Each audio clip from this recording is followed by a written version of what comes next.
your new neighbor. The name's Fitzgerald. F. Scott Fitzgerald. Pleased to meet you, old sport.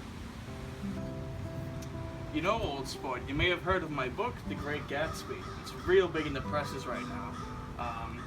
Let me tell you something about it, alright? It's all about my life, you know, big, grand parties. I throw the best parties on Cape Cod, I'll have you know. You should come sometime.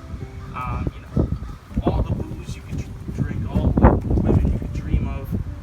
You know, map of the town here. I'm located just about over yonder, across the pond, old sport. How about it, old sport? Old sport. You know, old sport, if you want to make it here, you gotta make a name for yourself. Man like me, everyone knows my name around these parts. F. Scott Fitzgerald, you'll hear it in the streets everywhere. You want to make a name for yourself, old sport, you gotta be remembered. You gotta make a legacy for yourself, left behind for generations to come. You know, old sport, kids these days, they blow my mind. You know, back in my day, success was all about getting money and rising to the top. But, you know, kids these days with the internet and their sugary cereals and stuff, making these viral videos, it just blows me away, you know. Success used to be something of character and integrity, but now people selling themselves to corporations for success that lasts maybe a month or two, you know, it's just outrageous, old sport. Listen here, old sport, you want to make it in this town, you got to make a name for yourself, you know, leave behind a legacy. If you want to get in contact with me, maybe I can show you a thing or two. Here's my number here. Have yourself a lovely day, old sport.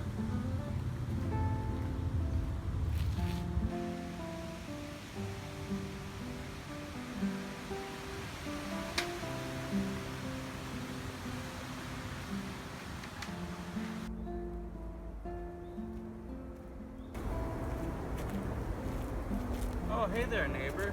You new in town? Yeah. Oh, that's wonderful. Where are you from? Greenland. Greenland. That's a hike. Well, how about it? You know, let me tell you a thing or two. Oh, by the way, I should probably introduce myself. The name's Hawthorne, Nathaniel Hawthorne. You might have heard of me. Oh, pleased to meet you.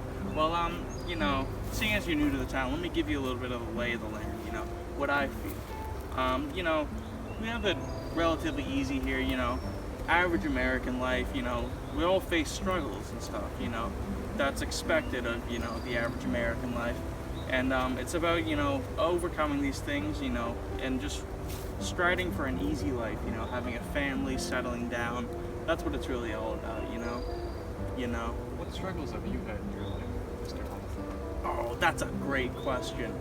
Me? Well, you know, I faced the average amount of struggles, you know, just growing up. Everyone faces, you know, all those kind of things, you know. But let me tell you about one of my characters. I'm an author, by the way, if you didn't pick that up. One of my main characters, Hester Prynne, she was, you know, living in Puritan times and was condemned for committing adultery and had to wear a big scarlet letter A upon her breast. And, well, obviously that set her aside from the rest of her Puritan society, and she was cast down upon by, you know, the people that were clearly against such acts. And it's all about, you know, persevering through these types of things and just striving for an easy life with, you know, little to no worries, where you can just be happy and sustain with a family and whatnot.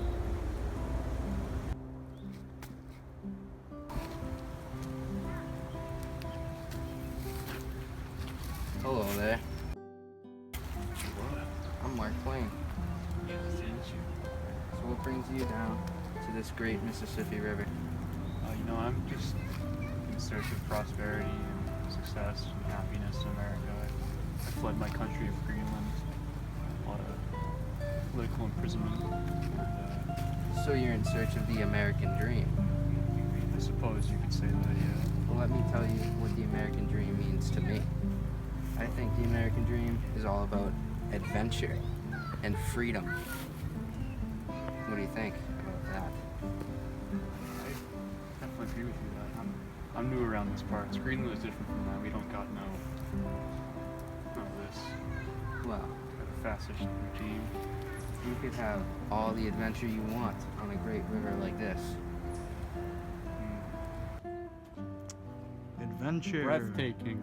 Breathtaking adventure. The true freedom of nature and adventure. Hey there, I'm Howdy. John Steinbeck. How are Nice to you? meet you. What are you up to out here on this prime farm real estate? Oh, you know, I'm just scoping it out. It seems like a nice place. I could open a farm, do the paperwork, you know. I'll settle down, live a simple life out here in this sprawling, open plain. I think opening a farm up on this great land is a good idea. But there might be a lot of challenges along the way. Like, crops not growing.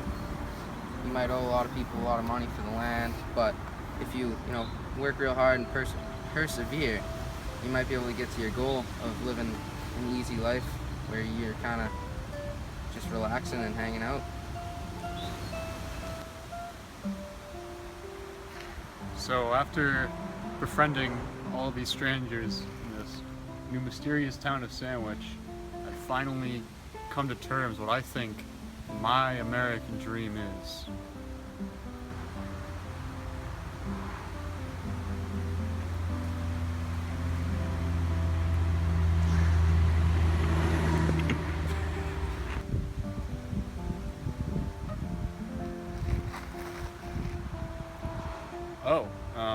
So my American dream, as you people call it, is to have a nice, simple, modest home with a...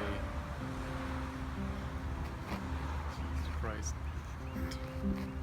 Holy shit, why are there so many bugs here?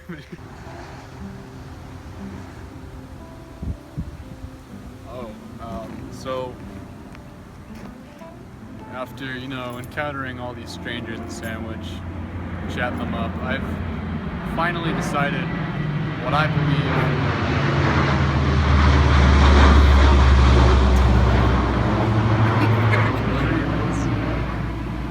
The American dream for myself is to settle down with a companion, a wife, a spouse, or by myself, if worst comes to worst, and have a working class job that pays me well, gives me health care, insurance, all of that great stuff I didn't have in back in old chilly Greenland.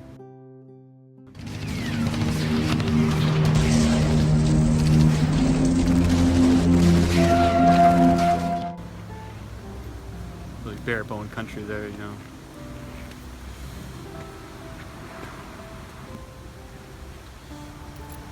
So, I've kind of taken all of the author's ideas and put them into, I guess, one American dream.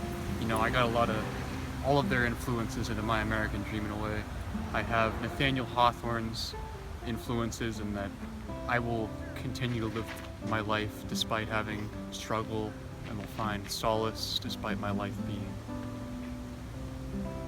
quite awful, through the fact that I might not have as much opportunities because I'm new to this country and I don't have an education like students of the United States are offered. I might have to go back to school. And I also have Mark Twain's American dream that I'd like to, before I settle down, go on possibly an adventure, or not take life too seriously. Show like how he uses satire in his books. And then I'd also like to take parts of Steinbeck's literature and, settle down and live a nice, simple life, raise some bunnies, grow a farm,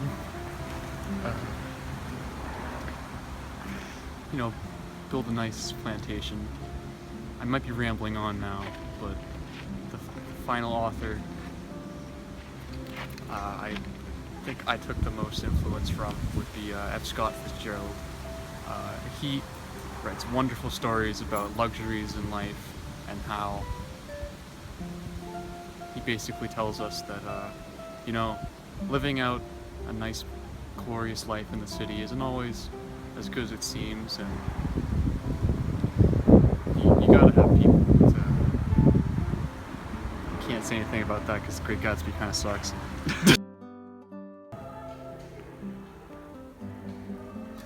Oh, hi there. It's me, Jack. Anywho, let's talk about, we've seen Colton's experience, as an immigrant, new to the country's experience with the authors and, their ideas of the American dream. But, as we can tell from each of those experiences, lots have changed, through the generations, I'm gonna say a lot because that's just a thing. Anywho, the American dream, it started off just having, wanting an easy life, a comfortable life, sustainability, and over time it grew into things, like success and wanting, a lot of money and being famous, being glorified, and leaving behind a legacy. And I think now that we bring it into our generation, the 21st century, I want to say, in my opinion at least, that the American dream nowadays, it's more about just it's like finding your place and like being able to live comfortably in that place. So like a lot of people today, there's a lot of still ongoing battles with equality and gender bias and all that, and all those stereotypes, and people obviously are arguing over that, what they think is right and wrong. But at the end of the day, everyone's just searching for like their place, and they want things to be, like what they want, for lack of a better term, I suppose. And that's the thing, like it's hard to pin down, a 21st century American dream because we're still living it right now. But what I'd say is like, everyone wants like their 15 minutes of fame. That's why we have things like YouTube that have blown up in recent years and stuff like that, where people can just kind of post like a minute video of themselves and all of a sudden they're internet celebrities. So a lot of big changes have been going on, and but with the influence of technology and stuff, American dream just gets bigger and bigger and bigger, and then it gets smaller, but then bigger again. And that's what brings us to the real brass tacks. And I forgot one thing I should mention. Third select group of people who, the American dream is just to get that new pod down at Sunoco with E-House and rip a fat jewel. You're done? Okay. Yo. And that's the American dream. And that's the American dream. And that's the American dream.